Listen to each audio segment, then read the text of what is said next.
રાજકોટ મહાનગરપાલિકા સંચાલિત આ પ્રદ્યુમન પાર્ક ઝૂનો central zoo authority of India નવી દિલ્હીના નીતિ નિયમો મુજબ આધુનિક ઢબે વિકાસ કરવામાં આવી રહેલો છે.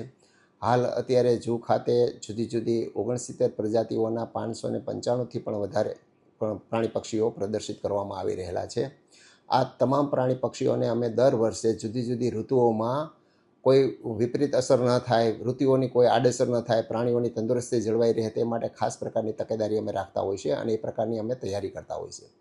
અત્યારે ઉનાળાની સિઝન ચાલી રહી છે. ઉનાળાના તાપની અંદર, ખૂબ જ ગરમીની અંદર પ્રાણીઓને કોઈ પણ જાતની મુશ્કેલી ન પડે, એની તંદુરસ્તી જળવાઈ રહે, કોઈ બીમાર ન પડે, કોઈને ઝાડા ન થાય, વોમિટિંગ ન થાય તે માટેની ખાસ તકેદારી રાખવામાં આવતી હોય છે. અને આ જે તકેદારી છે એ પ્રાણીઓની ખાસિયત, એની બિહેવિયરને ધ્યાનમાં રાખીને કરવામાં આવતી હોય છે. દરેક વન્ય પ્રાણીઓનું બિહેવિયર અલગ અલગ હોય છે. ખાસ કરીને હું મોટા કદના પ્રાણીઓની વાત કરું તો જેમાં સિંહ, વાઘ, દીપડા, રીંછ, આ મોટા કદના પ્રાણીઓ જે છે એના માટેના પાંજરાઓ પણ વિશાળ હોય છે. અને પાંજરાઓની અંદર પૂરતી માત્રામાં ખૂબ જ ડેન્સ ફોરેસ્ટ ટાઈપનું વૃક્ષારોપણ કરી દેવામાં આવતું હોય છે, એટલે ડાયરેક્ટ સનલાઇટ એના બોડી ઉપર ના પડતું હોય છે. આ ઉપરાંત એને પીવા માટેની જે અમે ખાસ વ્યવસ્થા કરવામાં આવેલી હોય છે. મોટા મોટા પોન્ડ બનાવવામાં આવતા હોય છે. ગરમીની ઋતુમાં ઘણી વખત સફેદ વાઘ છે, ટાઈગર જે છે, રીંછ છે, આવા જે પ્રાણીઓ જે છે જેને પાણી ખૂબ જ વહાલું હોય છે, પ્રિય હોય છે, એ પ્રાણીઓ ઉનાળાની સિઝનની અંદર અવારનવાર પોન્ડની અંદર બેસી અને પોતાનું ટેમ્પરેચર મેન્ટેન કરતા હોય છે. આ ઉપરાંત અમે જે મોટા એન્ક્લોઝર જે છે એની અંદર અમે ડ્રીપ ઇરિગેશન સિસ્ટમ દ્વારા પ્રાણીઓને ફોગિંગ કરી અને પાણી પાતા હોય છે, જેથી કરીને વૃક્ષોને પણ પાણી મળી રહે અને આજુબાજુનું વાતાવરણ પણ ઠંડુ રહે. આમાં તમામ પ્રાણીઓ જે છે એના માટે ખાસ અમે નાઇટ શેલ્ટરની વ્યવસ્થા કરવામાં આવતી હોય છે. એટલે રાત્રિ દરમિયાન સાંજે અમે આ પ્રાણીઓને નાઇટ શેલ્ટર અલગ અલગ ઇન્ડિવિજ્યુઅલ રૂમની અંદર લઈ લેતા હોય છીએ અને રૂમની અંદર ખોરાક આપતા હોય છે. આ રૂમની અંદર જરૂર પડે અમે પંખાની વ્યવસ્થા કરીએ છીએ, કુલરની વ્યવસ્થા કરીએ છીએ અને એના ખોરાકની અંદર મલ્ટીવિટામિન્સ ને બધી મેડિસિન, જે સપોર્ટિવ મેડિસિન હોય છે એ સપ્લાય કરતા હોય છે.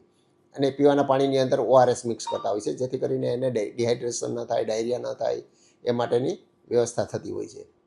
આ ઉપરાંત હું નાના કદના પ્રાણીઓની વાત કરું તો નાના કદના પ્રાણીઓ જે છે એના ઇન્ક્લોઝરની અંદર અમે ખાસ પ્રકારની ગુફાઓ બનાવેલી હોય છે, જેથી કરીને એ ગુફાઓની અંદર બેસી અને પોતાનું જે છે એ તાપથી રક્ષણ મેળવતા હોય છે.